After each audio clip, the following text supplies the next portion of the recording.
Production funding for KET's presentation of Street Skills was made possible in part by the Anthem Foundation, Incorporated.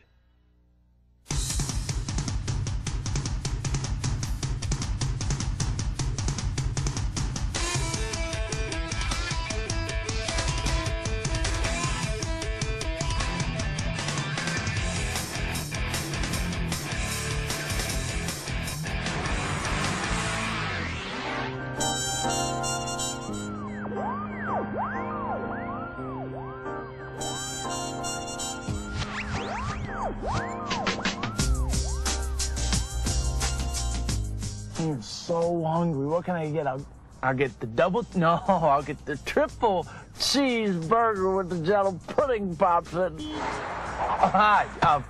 You know, when you're starving, you gotta eat, right? I mean, it's a law of nature.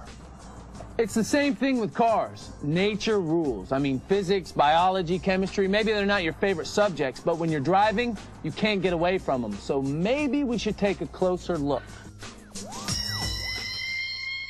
Let's see what physics does have to do with driving. In physics, we talk about a lot of stuff like acceleration, velocity, forces, energy, momentum, stuff like that. Your car has energy as it drives along the road, and if you have to get rid of that energy, you have to use your brakes and things like that. So that's what we want to talk about here. Well, to kind of set that up, let's just think about a little scenario. You're driving home from school, you're driving past a park or a school or something like that where there's a big parking lot, lots of cars all parked there side by side, and kids are playing a baseball game. And the catcher misses the ball, and here comes the ball rolling out into the road, and you've got to stop. And here comes that catcher running in front of you. Suppose you're going 20 miles an hour. That's a fairly typical speed in a situation like that. How far do you go in stopping? Well, there are really two parts to this stopping process. The first part has strictly to do with you and your body.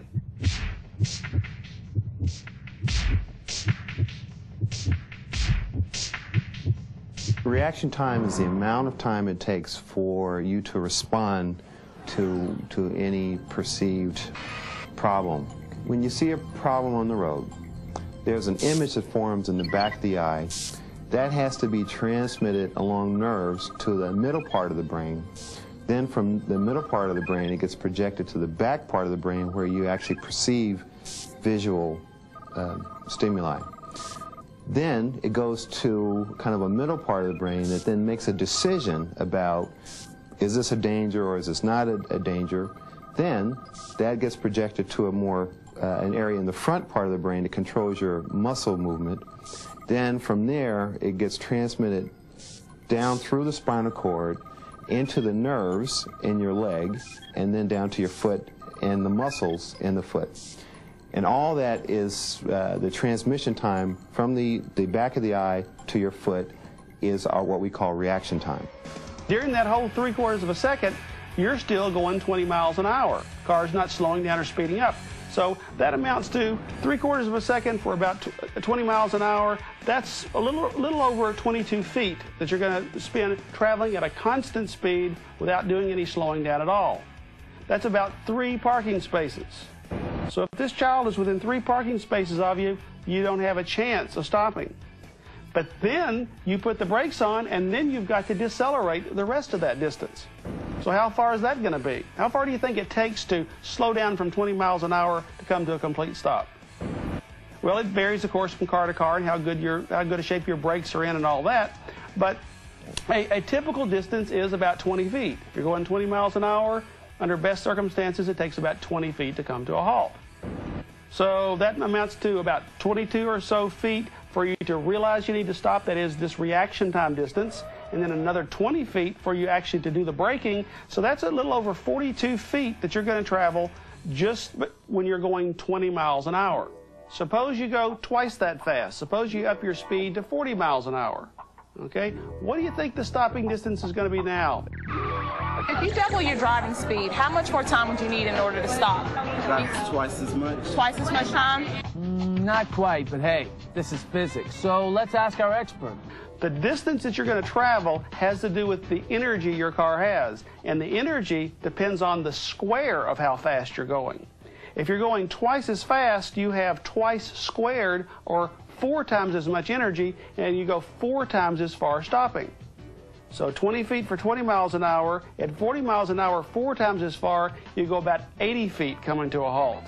Now, if you think about that 80 feet, and each parking space is about 5 feet long, you're going to go a bunch of parking spaces coming to a halt from 40. You don't have a chance at all of doing what you need to do if you're going 40 miles an hour.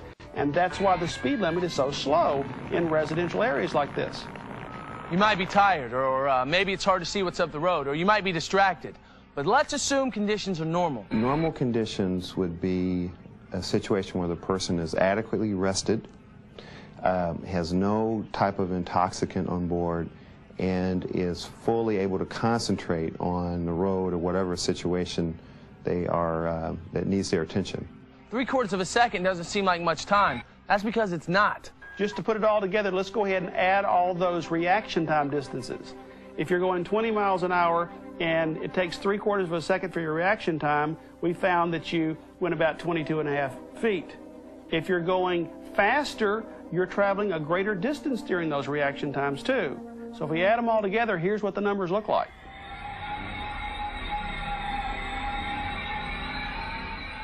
You see, the faster you're going, the longer it will take you to stop and the less time you have to react to problems, which means you need to keep plenty of space around your car. A lot of times when you think you can stop, there's a reason why you're supposed to be so far. I think it's 1 car length for every 10 miles. 10 miles an hour. And people never do that. Well, I'm here to tell you, you should do that. It used to be, I think, 1 car length for every 10 miles per hour that you were driving. That would be the distance you would maintain between yourself and the car in front. Well, we've gone to a following distance in seconds. And I guess the general rule is if it's normal conditions, dry pavement, daytime, a minimum of 2 to maybe 3 seconds following distance. If you have rain, nighttime conditions, maybe snow, then it would be a minimum of 4 seconds. The thing to remember is minimum means that is the closest you want to be. There is no maximum. Obviously, the more distance you have, the better off you are. So if we're talking a minimum of 4 seconds, if you have an 8-second following distance, then you're fine. There's no problem with that. The way you determine that following distance is pretty simple. As the car in front of you, its rear bumper passes a fixed object. Let's say it's the beginning of a guardrail or a light pole. You would go ahead and begin your count. And you would count at 1001, 1002, and so forth, until the front bumper of your vehicle crosses that same landmark. That tells you what your following distance is. In the case of stopping your car with your brakes, you're letting friction do the work to bring your car to a halt. What happens if you run into something and by crashing into a wall or whatever, you're brought to a halt? Well, the same squared factor comes into play there. If you're going at a certain speed and run into something and come to a halt, and then run into it twice as fast, you have twice squared or 4 times as much damage done to you and your car. Folks that have studied physics will understand that acceleration means a rapid change in velocity, either increasing or decreasing. When a car hits something, for instance, if it hits another car or a tree, a post, there's a rapid deceleration, and that imparts a great deal of force to the bodies that are within the car. We usually tell people there are 3 crashes that actually occur if you're driving a vehicle. Your car is traveling and impacts another vehicle or a rock wall, and it's traveling at 65 miles an hour until it stops. That's the first crash. Your body is going to continue to travel at 65 miles an hour until it is stopped by some stationary object. Then all of the organs in your body are continuing to travel at 65 miles an hour until they're stopped. So that if you think about someone who is, say, weighs 100 pounds and is driving at 30 miles an hour and impacts a stationary object, that impact and the amount of energy that's dissipated in that 100-pound body is equal to that person jumping head first off of a 3-story building. It's the sudden stop that is fatal with human beings. Our tissues cannot stop at certain rates of speeds without exceeding the way we're put together.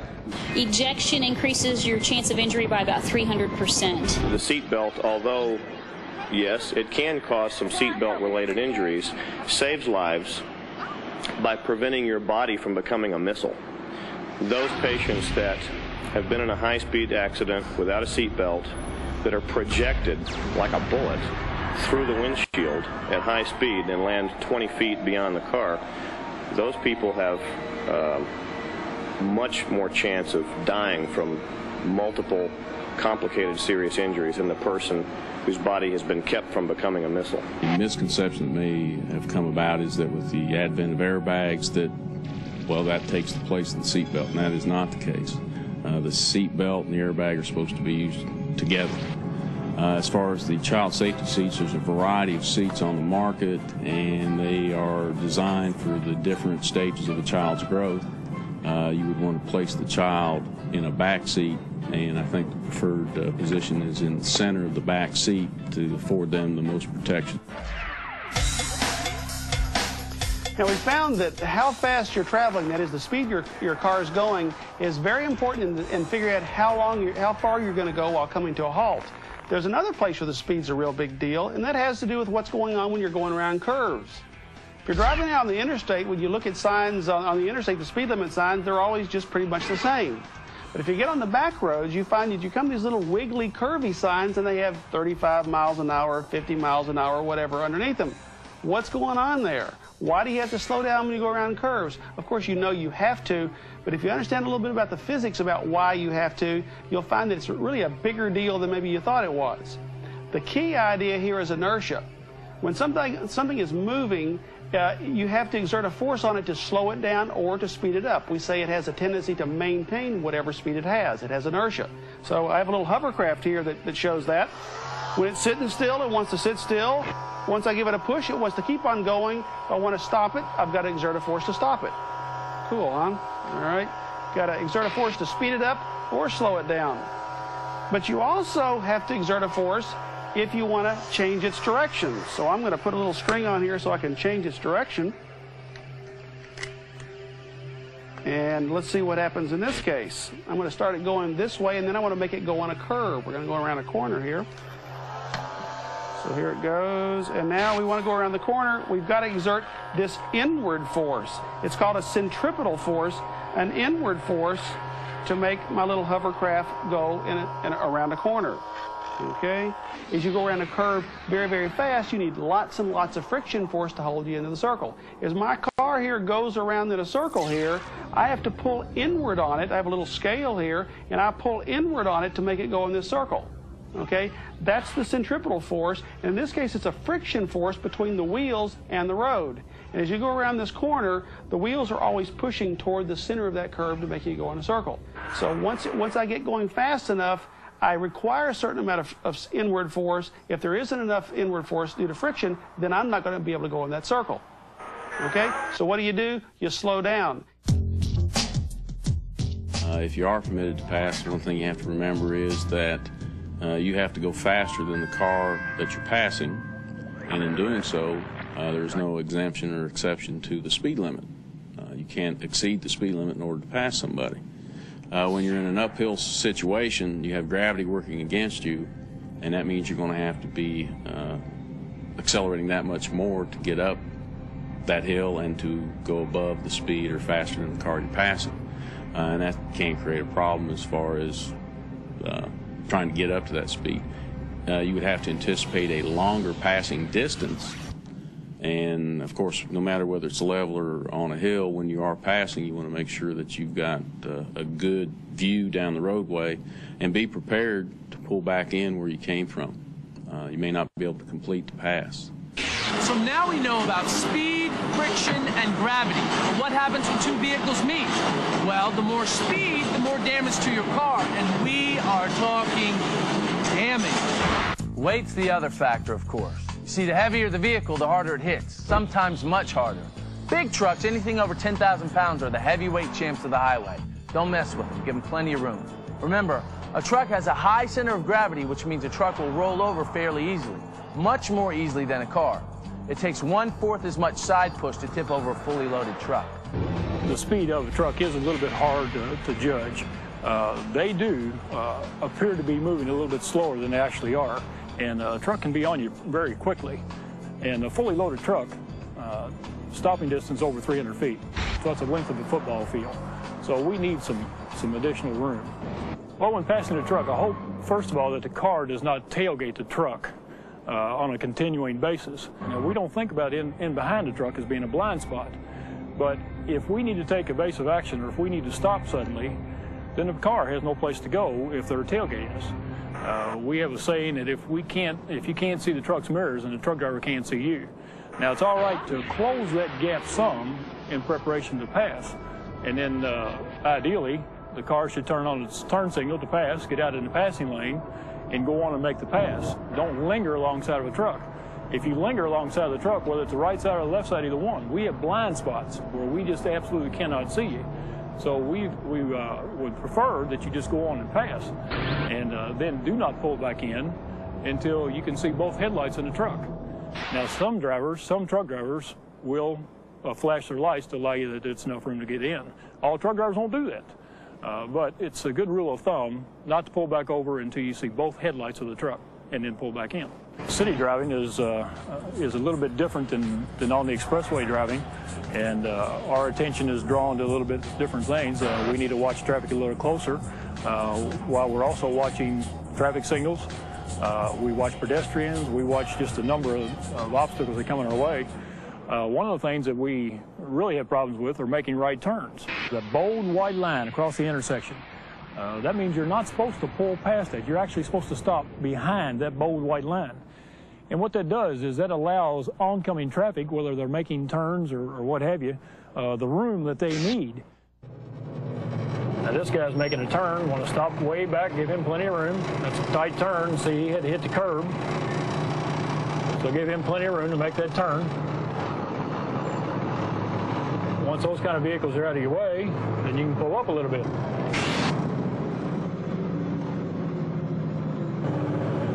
Now we'll make a right turn on a two-lane road here to show you a little bit of the difficulty here.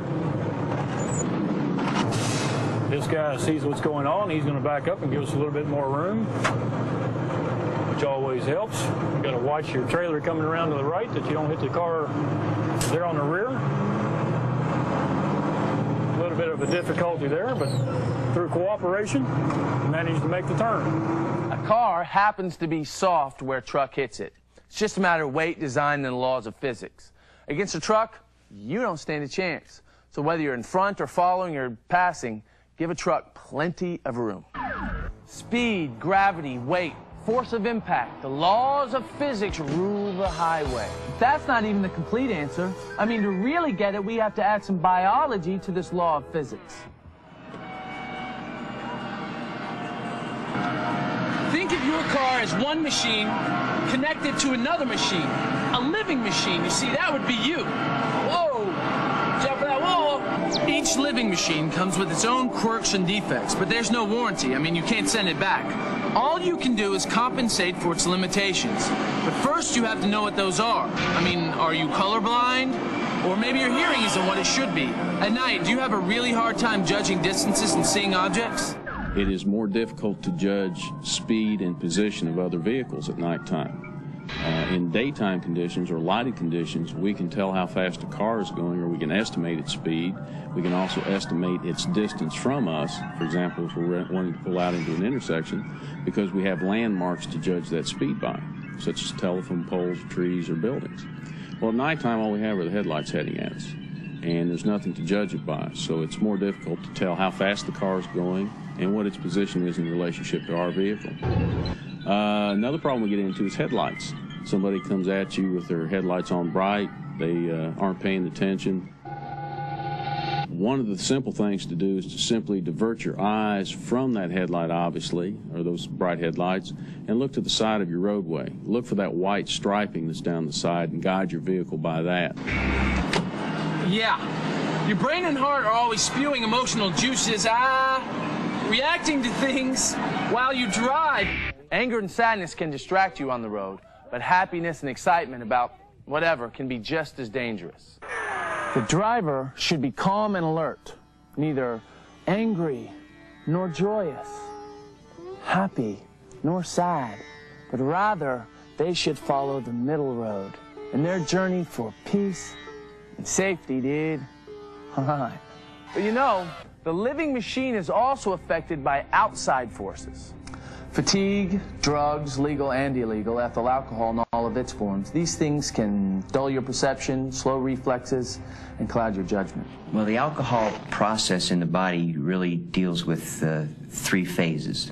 The absorption phase, the distribution phase, and the elimination phase. Within a relatively short period of time after you consume your first alcoholic beverage, say within 1 to 2 minutes on an empty stomach, that alcohol is already into your blood system. And the body wants to get rid of it as soon as it possibly can. So even while it's absorbing and we don't have all the alcohol into our blood system yet, the liver, which is the primary organ to eliminate the alcohol from the body, has already kicked in and is starting to eliminate it.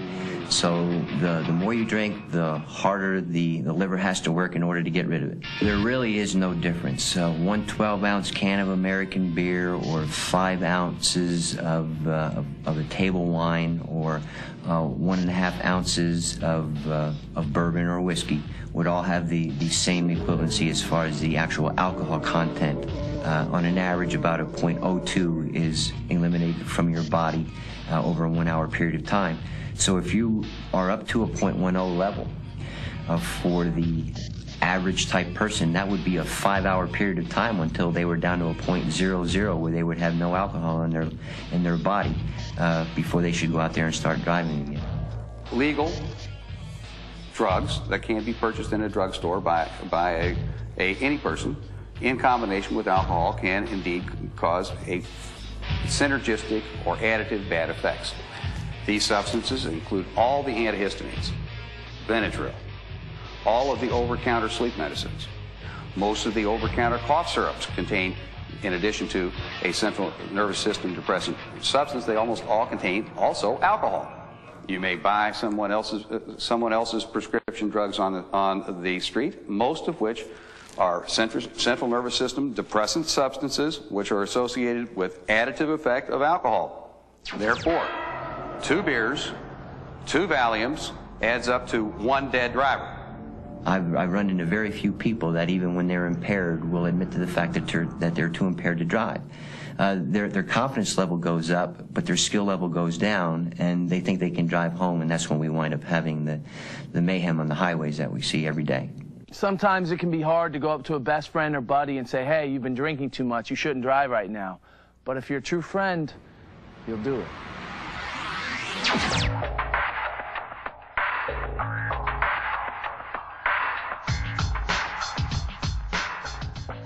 Everybody that drinks, they look like they're having such a good time.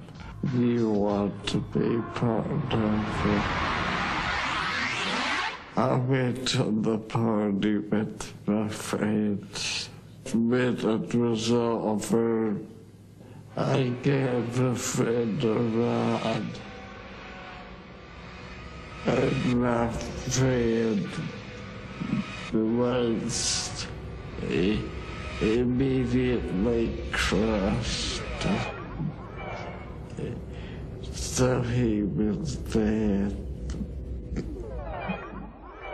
Alcohol and gasoline don't mix. You hear that so much, it becomes this big cliche. Unfortunately, though, it's true. But you already know that, right? I mean, you also know about the connection between people and their vehicles. You understand physical and emotional control. And you know how fatigue, drugs, and alcohol make driving harder. You know about speed, reaction time, and stopping distance, the force of impact, gravity, and friction. And you know that when you drive, nature cannot be overruled. Order, please. I want a hamburger.